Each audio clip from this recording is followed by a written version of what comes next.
the EU own goal. Bloc could become sideshow over China gamble, Germany paves way to doom. EU leaders have been warned failing to side with US President Joe Biden against China will see Brussels become an international sideshow. The EU's reluctance to openly criticize Beijing in a bid to safeguard trading relations between the bloc and China will eventually backfire, US author Michael Schumann has warned. He said Germany would pay the biggest price, with the bloc's caution paving the way to its doom. He wrote for Politico, "Europe may not want to choose sides between the United States and China. But like it or not, its leaders will eventually have to, and the choice will be stark.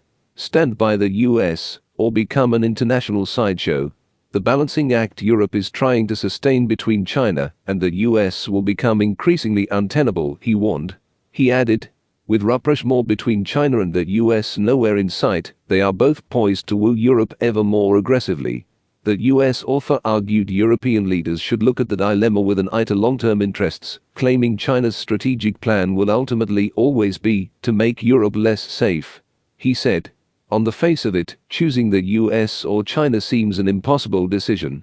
Between Europeans' historic commitment to the US and the democratic values that have cemented it, and the lure of new riches from a rising economic powerhouse, albeit an authoritarian one, that could ensure their economic future.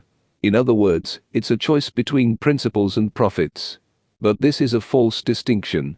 The choice is really between long and short-term interests. The reality is that China aims to create a world that is not safe for Europe, strategically, economically or ideologically. The EU signed an investment trade deal with China at the end of 2020.